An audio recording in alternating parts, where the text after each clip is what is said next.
Welcome to Spotlight. I'm your host, Fitzroy Prentice.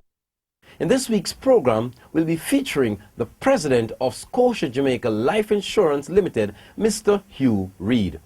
Welcome, Hugh. Thank you, Fitzroy. All right, we want to look at your involvement in insurance. You're the president of Scotia Insurance. Tell us a little bit about, for the viewers who are not aware of your involvement in the insurance sector, tell us a little bit about your involvement. Well, I would like to think that I'm a seasoned veteran in the life insurance industry. I started with the University of Life Insurance in Jamaica, Life of Jamaica, in 1984, and I stayed with them for 10 years, leaving in 1994, and went to Prime Life Assurance Company, which was a very innovative experiment using technology as part of the mechanism to deliver life insurance to its customers. And I stayed with Prime Life for 7 years, and then went and did voluntary work with the government of Jamaica through that famous institution, the National Housing Trust, where I worked for another 7 years. And I have come back to my life insurance roots as I joined the Scotia Insurance Institution in May of 2010, and just recently, in June of last year, I was elected president of the Insurance Association of Jamaica. Interesting. Now, I gather that when you, just before you joined, you were at VMBS and a little conflict of interest. Tell us a little bit about that. Okay, my history with Scotia Insurance is very interesting. In 2003, when I was Senior General Manager at the National Housing Trust, I was approached to serve on the board of Scotia Insurance, bearing in mind my background in the insurance industry. And I accepted and served for 4 years until 2007. At that time, I decided to leave the National Housing Trust and join Victoria Mutual, where Richard Poyle, who happened to have been my colleague at Life of Jamaica, was the president. And because both institutions, that is Victoria Mutual and Scotia, were in the same financial services sector, I decided to resign from the board, only to find in 2010 that I found my way back to Scotia Insurance as its president. Wow, that's very, very interesting. Now, tell us a little bit about, since you've come to Scotia Insurance, what are the key insurance, programs that you offer here, Scotia Insurance? Okay, Scotia Insurance has a long history, which might not be known to many Jamaicans. We sold our first policy, the now famous Scotiaman policy, our flagship product. The first policy was sold in 1998, and therefore we'll be celebrating our 15th anniversary this year. Wow.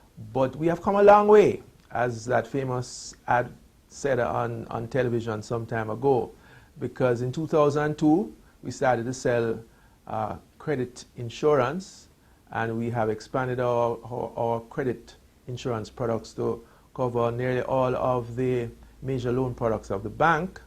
And in 2009 we then expanded into retirement savings by offering our Scotia Bridge product, and we also offered a critical illness product. And thereafter we've been launching products on a regular basis. We launched a retirement income fund, which is an annuity payout vehicle, which takes the savings from Scotia Bridge and pays it out as an annuity. We have also entered, for the first time for Scotia Insurance, a third-party product which we distribute called Heritage Savings. It's a very, very good product. It's denominated in US dollars, it's invested in AAA securities, and it's something that every Jamaican should consider as an education saving vehicle for their children. Just last year, we launched 2 new whole life products. One, a product to assist with final expenses in terms of funeral, and we also launched a whole life product. And we're working on new products which we'll be introducing to the marketplace later on in 2013. Wow. Now, let us go through some of the products and tell us, for instance, the Scotia Mint product you said is your flagship program. How how much of an impact do you reckon that this has had on Jamaicans, since you've launched it? Well, what I'd like to say, Fitzroy, is that if there's any Jamaican who's watching this program and they do not have a Scotiamint product, you are in the minority. We have over 100 or close to 100,000 Scotiamint policyholders. And everywhere I go, I meet Jamaicans who say that this is a product that has changed their life. This is a product that has enabled them to turn their dreams into reality. It's a savings vehicle which has various tax advantages, and it has done very well for many, many, many Jamaicans. And this is a product which we believe if you are not a policyholder, you need to come and speak to one of our reps in any of the 35 branches of Scotiabank. Well, tell us a little bit about the advantages. You mentioned briefly advantages of Scotiamint. What are some of the advantages? Okay, the advantages of Scotiamint is that A, you can get insurance to cover your dependents in the event of any unforeseen circumstances. But at the same time, you can invest in that policy and it will allow you to accumulate emergency savings. Fitzroy, one of the critical features which I believe many Jamaicans are ignoring is that you are terribly exposed if you do not have emergency savings. Anything can happen to you. Your company can go out of business. You can become sick for any period of time, unable to earn. You need, as a priority number one, to start putting together some emergency savings. Scotiamint is designed for that. At the same time that you're saving, if you meet the criteria for the savings in terms of keeping those funds with us for 5 years, you will find that you will also get a tax advantage, and that is very important. You want to take that call? No. All right. So Scotiamint, now Scotia Bridge, another innovative product. Tell us about the difference between a Scotia Bridge and a Scotiamint. Okay. There's a very, very important difference between Scotiamint and Scotia Bridge. Your savings in Scotia Bridge are locked in until retirement. And when I say locked in, I mean they are locked in. No auctioning of your house, no illness, no dire emergency will or can be used as a basis for withdrawal from a Scotia Bridge, because these savings are earmarked for your retirement. In the case of Scotiamint, that product, as I said before, facilitates you saving for your emergency. You can come in at any time and make a withdrawal. We will facilitate that. Indeed, if you have taken out that Scotiamint policy for a particular purpose and you meet upon an emergency, we will facilitate you still meeting that savings goal by giving you what we call a policy loan on your Scotiamint. So what that means is that you can continue to save, and we provide you with a loan to meet whatever emergency you have, and you repay that loan, and at the same time you still have your savings untouched. Wow, wonderful. In terms of the amount of money under management, Scotia Insurance, you want to give us an idea of that, the amount of money under management? Scotia Insurance has assets in excess of 50 billion Jamaican dollars, and these are assets on our balance sheet.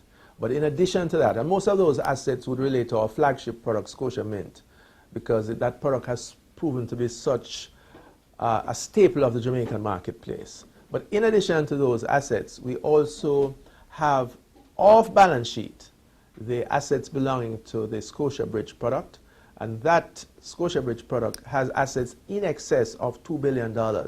And remember, it was only launched in 2009. Well, let me just pick your brain a little bit in terms of the other insurance needs that Jamaicans may have, whether for housing, whether for car insurance or whatever. Is Scotia Insurance involved in that as well? Okay, Scotia Insurance is a life insurance company. We do not provide general insurance, so that we do not provide car insurance, house insurance, or any insurance along those lines. We provide insurance on your life. Now, it's very important that Jamaicans realize the only persons, and take it from me, the only persons who can afford to do without insurance are persons who are sufficiently rich so that whatever circumstances comes their way, they have funds to meet those circumstances. If you are poor, in fact, the poorer you are, it's the more you need insurance, because you are exposed to the eventualities of this world. So you need to take out insurance so that if you have dependents, you can provide something in the event of your untimely demise. But that is what is only one portion of the coverage that is provided by insurance, because we also provide living benefits. So let's say, for example, you're diagnosed with cancer and the incidence of cancer is increasing significantly in the Jamaican marketplace. Our critical illness policy will provide you with a payout on diagnosis, providing, of course, that you fully disclosed any conditions you had at the time of buying the policy. But subject to that, we will provide you with funds on diagnosis. What that means, therefore, is that those funds will be available to assist you with your medical expenses. And if you decide that living life is more important than those medical expenses, that money will still be available for you to go on a cruise. So it's very important that persons realize that it's important to also buy a critical illness policy to cover those serious lifestyle diseases, and there are 9 of them that the policy covers. But in addition to that, we also have our what we call our life shelter policy, and that provides coverage for you to facilitate funeral expenses. Many Jamaicans have heard of cases where persons die and they are appealing to government to assist them with their funeral expenses. This is a policy that you can take out with affordable premiums, and that it will help you with that. Wonderful. Now, it's very important for you to elaborate on these things, because the ordinary man on the street may not know exactly how these policies work. But if we're to look at the whole, the structure of some of the policies, people are sometimes, Jamaicans are sometimes very timid or, shy away from insurance for various reasons. What would you say to a man on the street who wants to be insured, but he's not sure whether he's going to be treated the way he wants to be treated in the event? Tell us about that. Okay, what I would say to that person, what I would say to you, you need to come into a Scotia branch and speak to one of our life insurance representatives. It is very important that, and I go back to what I said earlier, there should be no Jamaican who does not have emergency savings. You do not know what life has in store for you. You need to have some funds available to meet those eventualities. There is no better product than Scotia Mint. If you take your Scotia Mint product, what does it do for you? It provides you with some insurance protection, and we're not talking about, a smaller amount as 140,000, which is very, very affordable. You can go up to $3 million for that policy, depending upon affordability. But at the same time that you're paying for that insurance protection, you are then able to save as small as you'd wish on that policy. Those savings will accrue interest, and if you keep it long enough, 5 years, those savings will not suffer any withholding tax.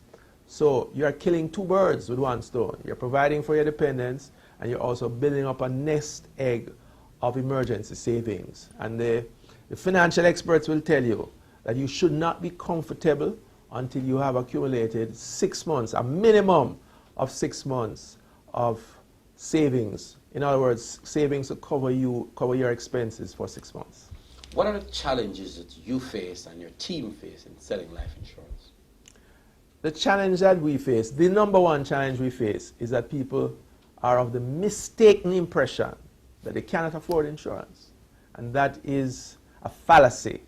For amounts as small as $2,000 to $3,000 per month, and that is an amount that most people will spend more than that on lunch for the month. And at the same time, they're leaving their dependents, their children, their spouse unprotected, and they're leaving themselves unprotected in the event of an unforeseen circumstances. So I'm saying, come into our branch, we'll sit down with you, we'll work out something for you to ensure that no matter how little you have, the little that you have will be protected in the event of a disaster. When I hear you talk, I think of the education of Jamaicans, the masses of Jamaicans about insurance. Is it something that you intricately involve yourselves in your team in terms of educating the populace as it relates to insurance? How do Scotia Insurance go about further educating Jamaicans about the benefits of life insurance and the affordability of life? Okay, that's an excellent question, Fitzroy, because it is an integral part of our operations that we must, before we sell, educate so that the person who is buying the product will have a satisfying experience with that product. And education is very important because Jamaica, if you look at the Caribbean, Jamaica is one of those islands with the smallest levels of penetration of insurance. I think it's less than 5%. What that means is 95% of Jamaicans do not have any insurance.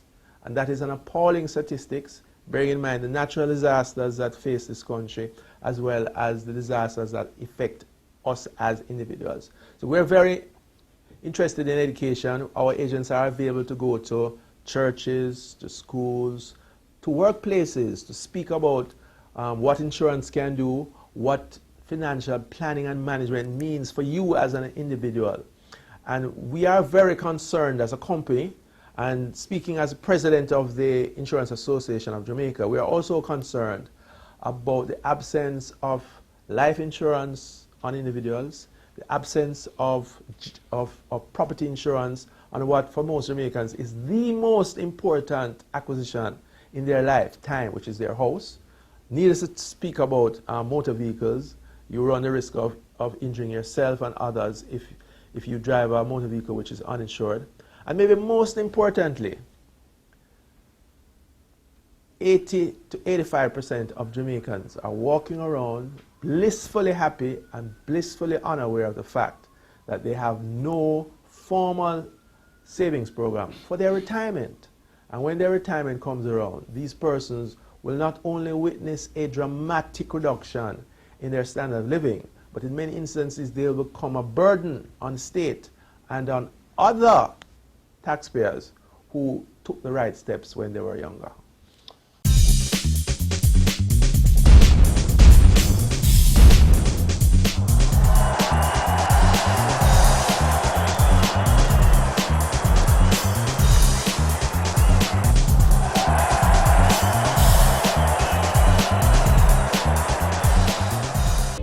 Cable News and Sports wants you to learn while you watch, and so the #1 cable news and sports channel in the island brings you the best news and sports documentaries in Documentary Corner weekdays at 3 p.m. Improve your knowledge of world events by watching the largest catalog of news and sports documentaries anywhere in the island on Cable News and Sports weekdays at 3 p.m. The Documentary Corner is aired on Sundays at 10 a.m.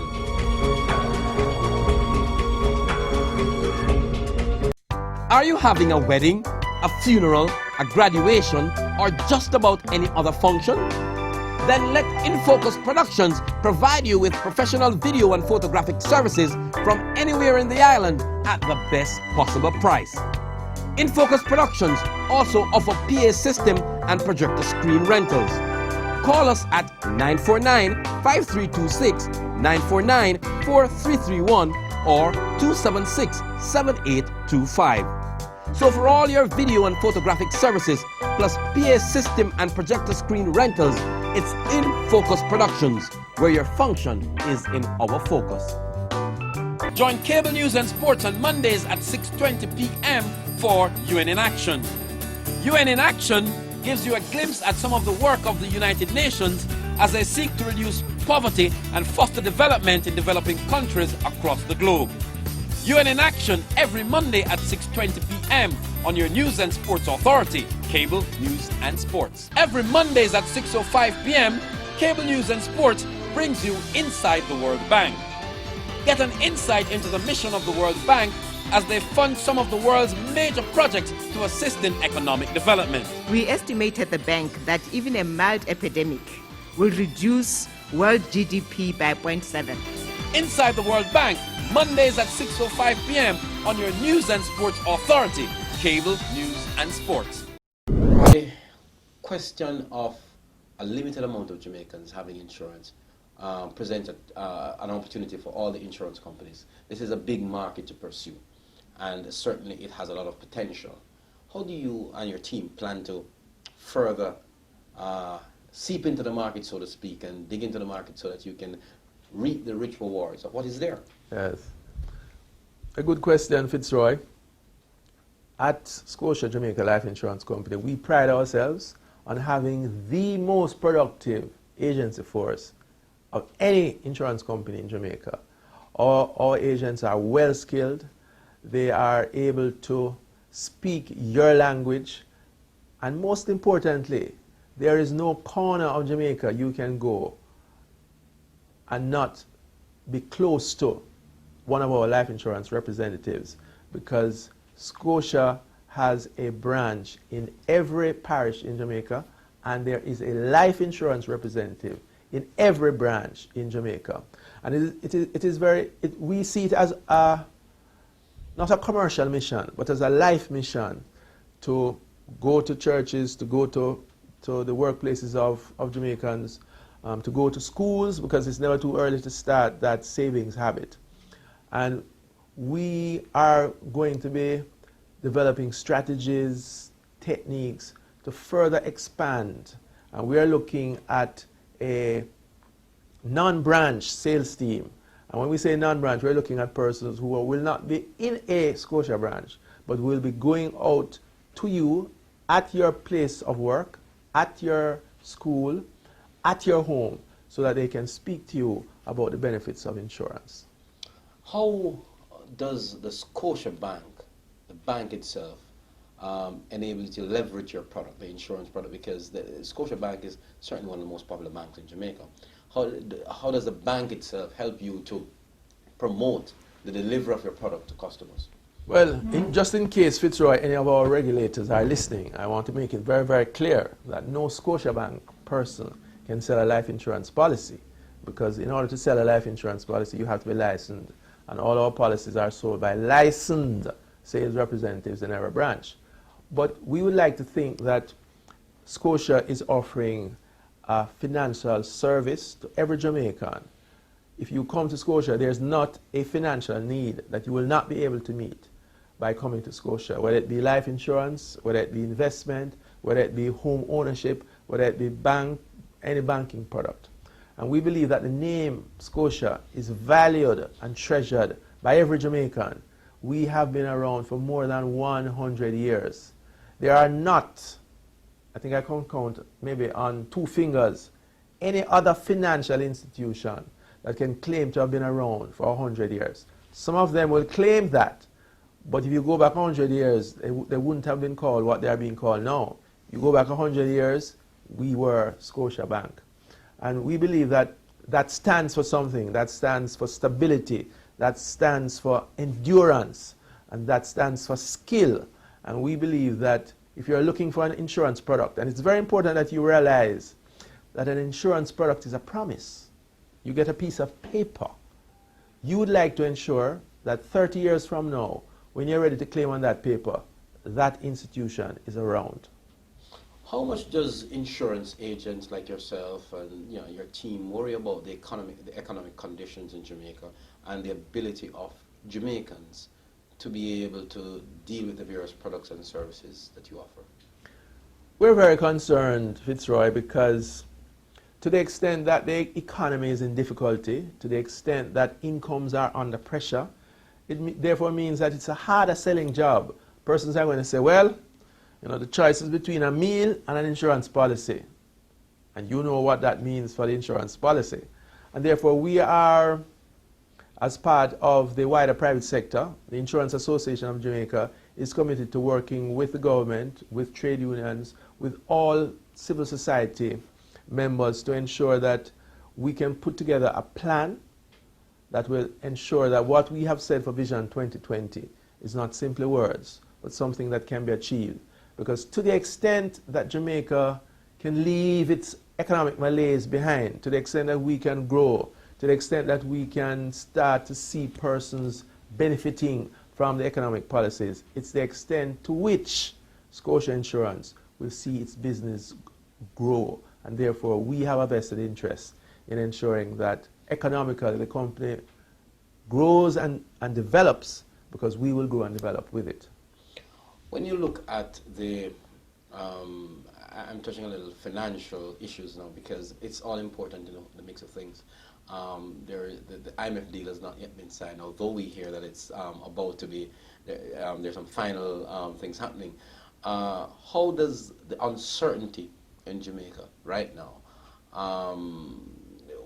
do you guys actively look at that and, you know, try to tweak your products to, you know, probably make less, but to enable somebody on the street to come in and get through with a product?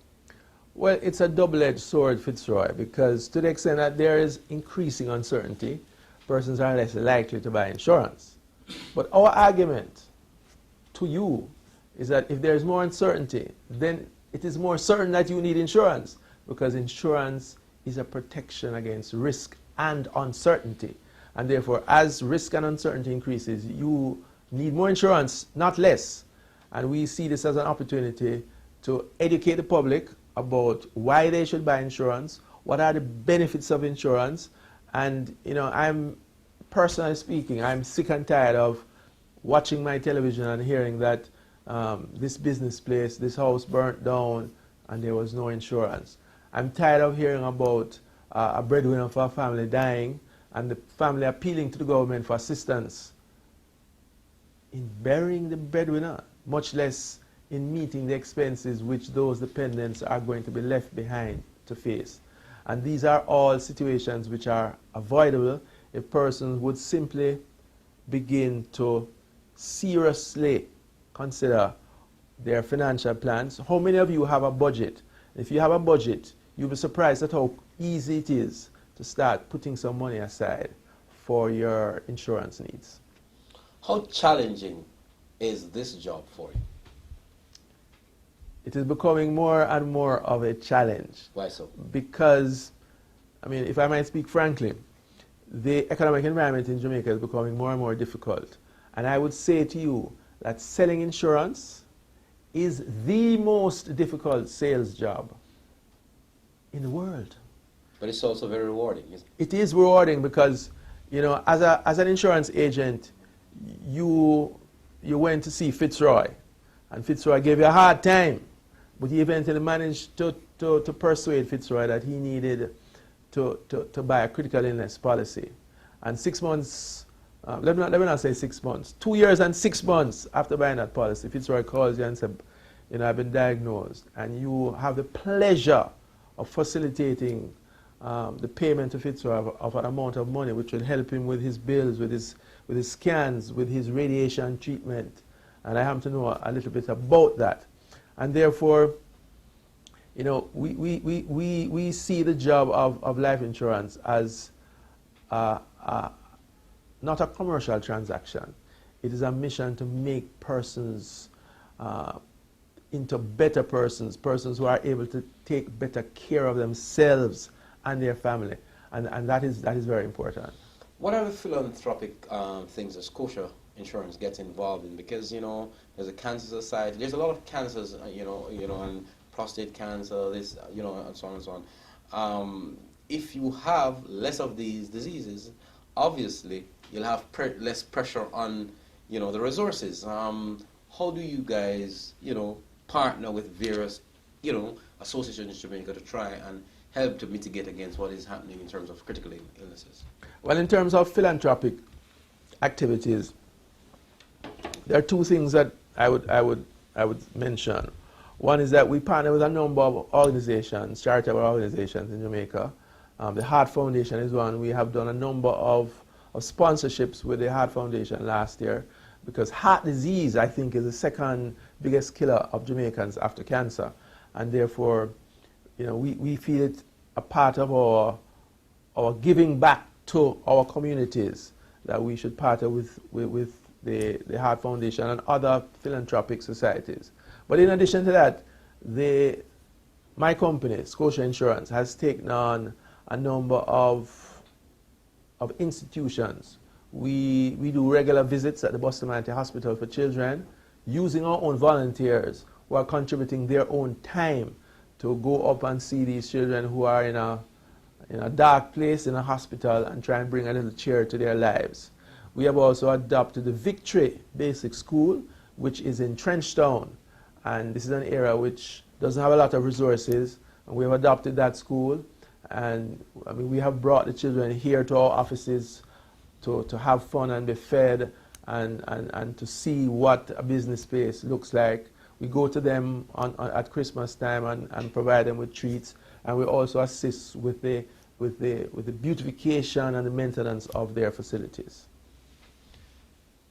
Jamaicans would love to know whether in this climate, you mentioned that you're planning to launch other products very soon.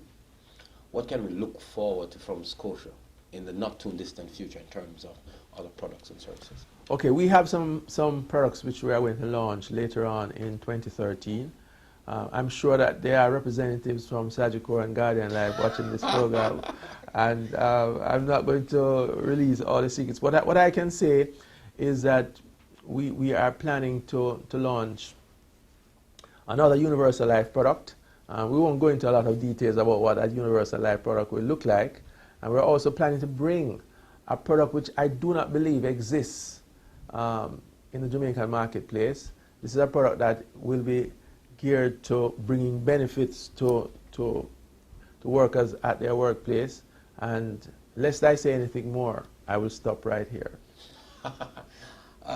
You separate apart from your professional life, from your private life, how do you balance between having this very demanding job and your family life? Well, you know, it's a good thing that this program is being done at this time, because my wife, Claudette, my wife of 22 years, is away in the United States at this point. If she were here, she'd say that I haven't done a very good job at balancing these competing interests. It is very difficult, and you know, I have set very high standards for myself, but I have two sons. One is going into final year at university, and the other will be entering university in September. And I would like to think that I have been able to provide them with a role model, because young men in Jamaica need role models. And I hope that I provide them with a role model who works hard, who tries to take care of his family, and who tries to provide a Christian upbringing. Because when the problems of life come at you, you're going to find that your own internal resources are inadequate to respond to that challenge. And you need to appeal to God and the divine creator to take you through that challenge. So it's an everlasting struggle for me to balance home, work, the insurance of Jamaica activities. I'm an active member of the Boulevard Baptist Church. I sing on the church choir, and that is like an avocation itself. Yes. But I pray for the guidance of my Lord and Savior to help me to continue to balance these competing interests. How significant is your church life in your own job? How does it inform your attitude to your own job? Being a Christian is very important, because when all is said and done, we are here only for a time, and we will have all eternity to reflect on what is it that we have done, whether it be for 30 or 70 years. I believe in a holistic Christian experience, so that having joined, I was raised an Anglican. I was a member of the Church of the Transfiguration for many, many years, and I will need to confess that at the urging of my wife, I became a Baptist, but I see it as an evolution, because my father was a Baptist before becoming an Anglican. So I was an Anglican and have now become a Baptist. But I have introduced at the Boulevard Baptist Church, where I now attend, a financial education ministry, because I believe that the church is not only to speak to the saving of souls, but to the saving of the entire human experience. And therefore, it's important for church people to know about financial planning. It's important for church people to know about estate planning, to know about insurance, to know about the importance of making a will which many Jamaicans have failed to do. And therefore, I see that as my avocation and ministry within the church to assist in that regard.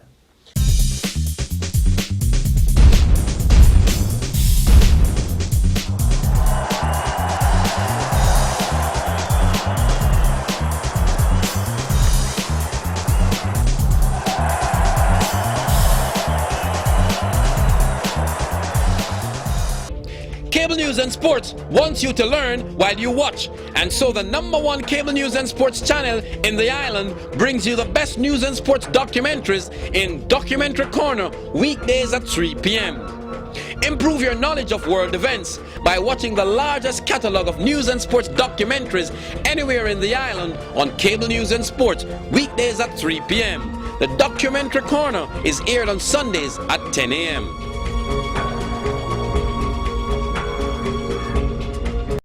Are you having a wedding, a funeral, a graduation, or just about any other function? Then let InFocus Productions provide you with professional video and photographic services from anywhere in the island at the best possible price. InFocus Productions also offer PA system and projector screen rentals.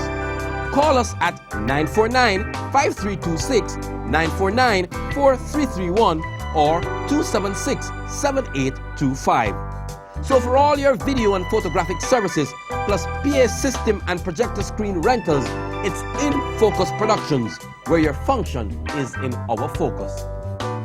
Join Cable News and Sports on Mondays at 6:20 p.m. for UN in Action.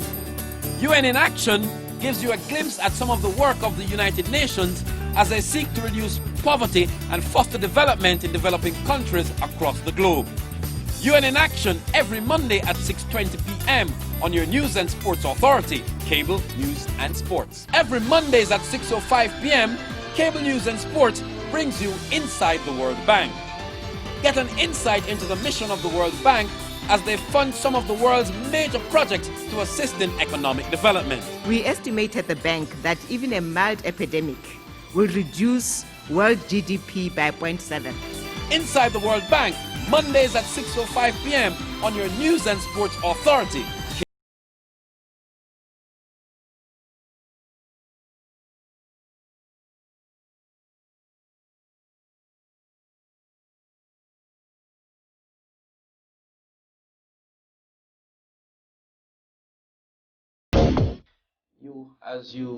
When you look at the transformation, you've been here for close to 3 years. Tell us about what has been accomplished in your own mind since you've been here. Well, it is my mission at Scotia Insurance to complete the transformation of Scotia Insurance from a company with a relatively small suite of products to a full-line, full-service life insurance company. The objective is that Scotia Bank has anywhere between 700 to 800 customers. When those 700 to 800,000 customers have any interaction with the bank and express a need for any aspect of life insurance, my mission will not be complete unless we are in a position to say, yes, sir, yes, madam, it is my pleasure to provide you with that product. And that is my mission. I think we have come a long way. We have introduced a number of new products. We're beginning to aggressively take on the giants. I won't mention their name. I won't give them that comfort. But we're beginning to take on the giants of the life insurance industry. And we have had some successes. We launched our Scotia Bridge product in 2009. And in 2009, we were #1 approved retirement scheme. In 2010, we were the #1 approved retirement scheme. In 2011, we were the #1 in 2012. And at the end of 2012, when I saw these numbers just last night, we have a market share of 48%. Wow. And isn't that incredible considering the length of time that you've been in the, since Scotia Insurance started operation? If you've gained 48% so far, it means that you must have tremendous enthusiasm looking towards the future.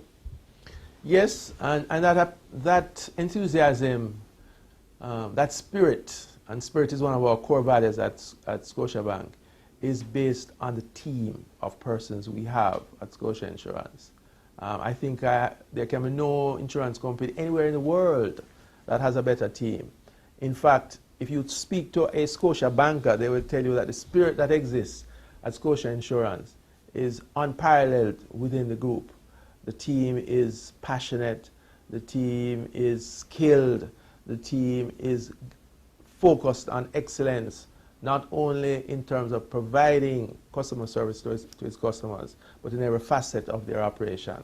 And every success that has been achieved by Scotia Insurance is not a success of Hugh Reid or the management team. It is a statement, a testament to the approximately 150 employees of Scotia Insurance. How do you keep your staff motivated?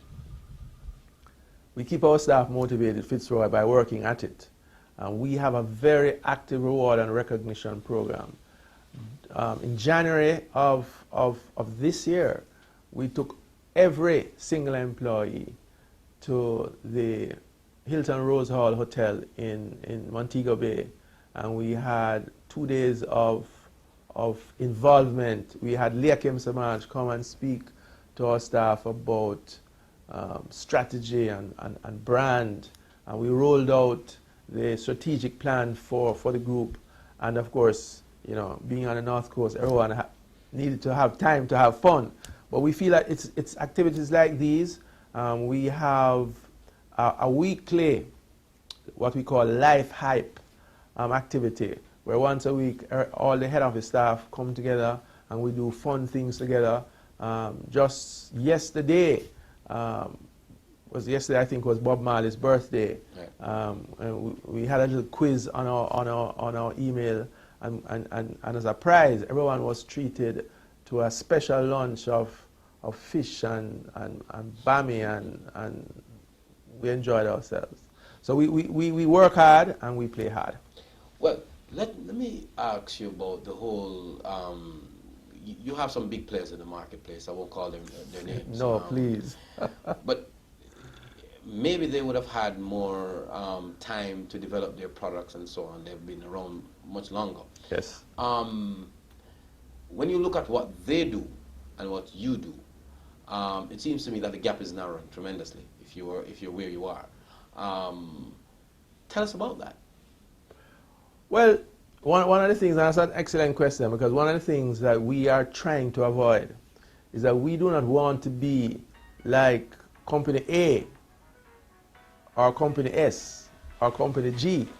We want to be Scotia Insurance. We're not trying to copy any of the competition in the life insurance industry. We have a plan, we have a strategy. We're going to work that strategy because we believe that we have advantages that the competition doesn't have. The competition can't claim to be Scotia. The competition can't claim to have been around for more than 100 years. But most importantly, the competition can't claim not one of the employees who have been working here and making this company such a strong challenger in the life insurance industry. I want to touch a little bit, Hugh, on your involvement with the Insurance Association of Jamaica. You were recently elected president. What's your mandate? The mandate is to continue the process of transforming the Insurance Association of Jamaica into one of the most productive, the most well-known associations in Jamaica. We believe that this is important because of what I indicated earlier in this interview was the absolutely low levels of insurance penetration in Jamaica. And as an association, we will not be satisfied until we have raised those levels of participation, because it is vitally important for the long-term development of this country that there be not one vehicle on our roads which is uninsured. There not be one house in Jamaica which is uninsured, and that all Jamaicans are insuring their lives so that this will inure to the benefit of their dependents and to their own health. One of the major challenges with some insurance companies is trust. And I want to talk a little bit about that because recently, early last year, there was an insurance broker that had to be closed down. How does the association deal with, you know, some companies doing exceedingly well to ensure that they are trustworthy and so on, and then a few present a challenge for the normal man in the street to operate with? How do you straddle both? Okay, well, first of all, let me say who are the members of the Insurance Association of Jamaica. We have about 6 life insurance companies and about 9 or 10 general insurance companies in the association. So that's the membership. Let me ask you a question. The brokerage, you're not a bar? No, the brokers have their own association. Okay. Right. So, I mean, one of the objectives of the association is to act as a forum for our members to interact, to build their standards, and to hold each other accountable. The issue of trust is, as you say, Fitzroy, extremely important for insurance because as I said earlier in the interview, we're not selling a product, we're selling a promise. And therefore, it is very important that if we're selling a promise, that you believe that that promise will be honored. And I believe that, you know, while there have been issues in the past, the association has made many strides. We have a helpline now, which is available for customers to make complaints. You can call me, you can call Orville Johnson, who is the executive director of the association, and speak to us on a one-on-one basis if you have any issues or concerns about any company which is in the association. Policy lapses is probably the biggest challenge for normal people, and they'll say to you, well, my when I went to collect, they told me that my policy has lapsed and so on and so on.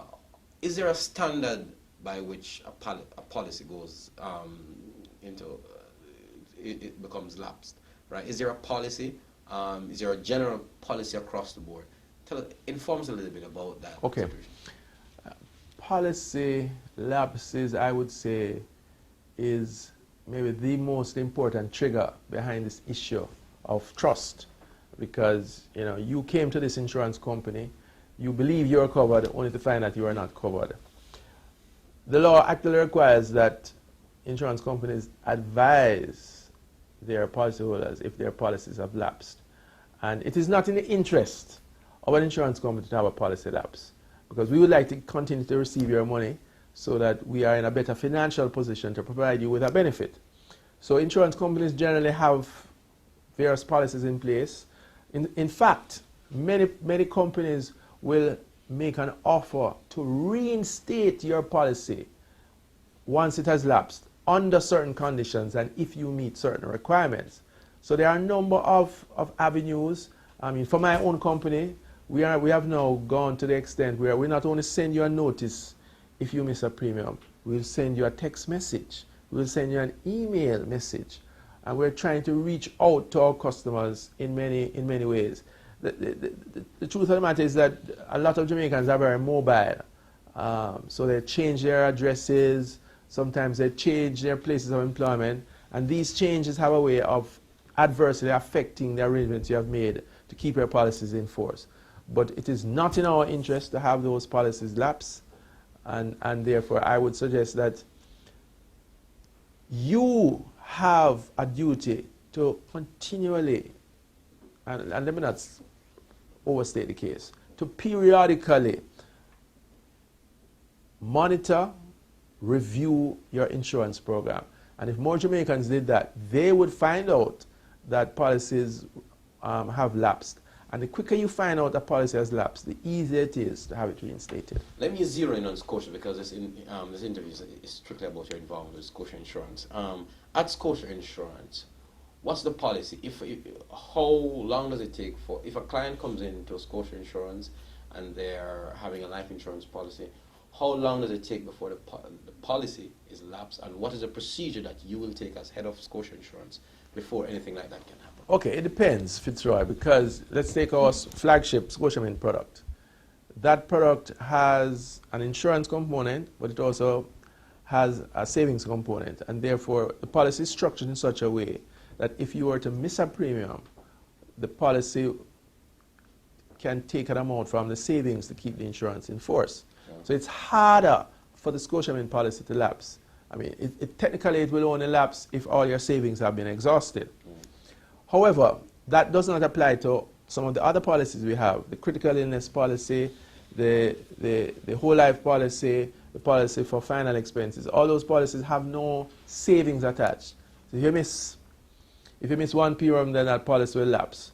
However, we send out notices to you to advise you when you miss a premium, and we in effect will not lapse those policies unless 2 premiums have been missed, to provide you with the opportunity to come in and to speak to us and pay up the premiums.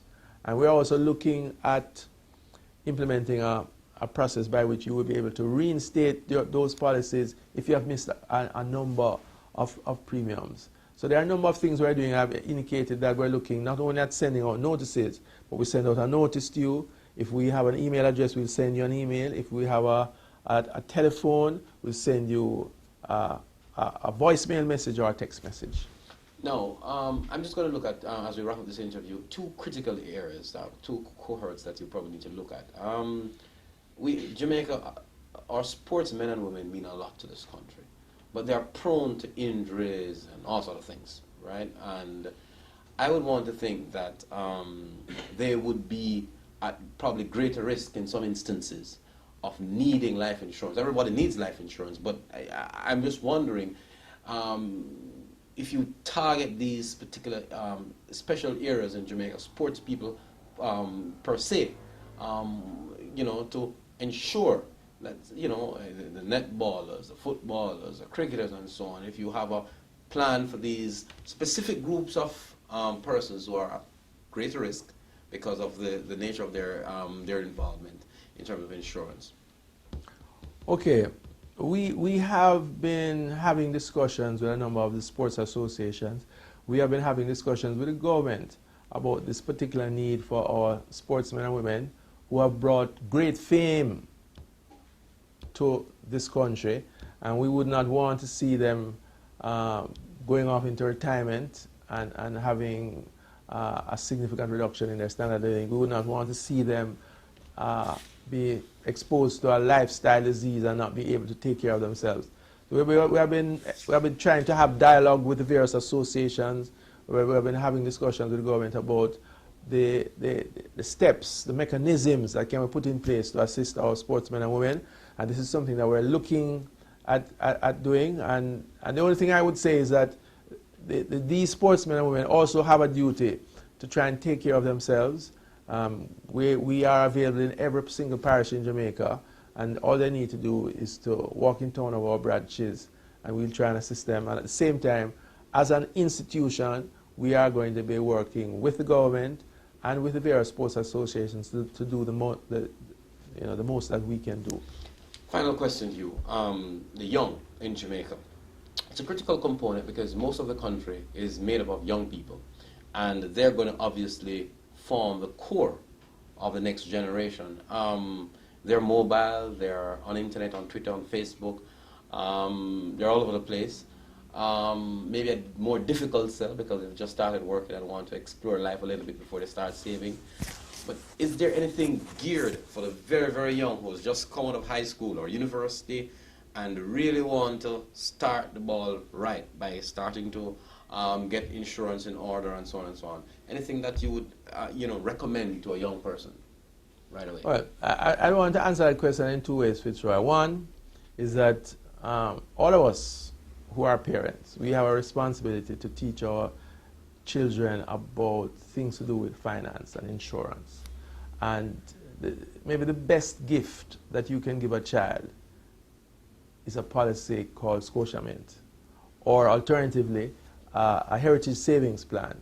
Because what you're really doing is that you're not giving that child a toy that will be destroyed before the next Christmas, but you're giving them something that will be around for a long time to assist them to grow into responsible adults.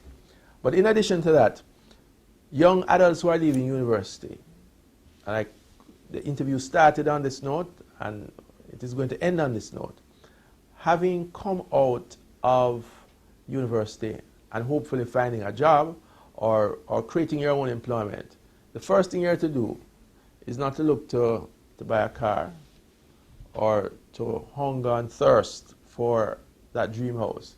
First thing you need to do is to put your financial house in order by starting to put together a nest egg of emergency savings.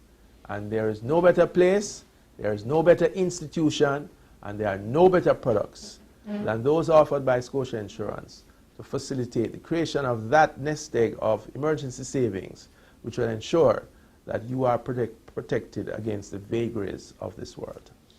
There has never been a better salesperson than Hugh Reid this afternoon. Thank you very, very much for elaborating on the products and services of Scotia Insurance. We wish you all the very best in this challenging environment, and certainly we expect that Scotia Insurance will continue to grow from strength to strength. Thank you, Fitzroy. Thank you. That was Hugh Reid, the president of the Scotia Insurance Company, and in our Spotlight feature this week. Join us next week for another Spotlight program.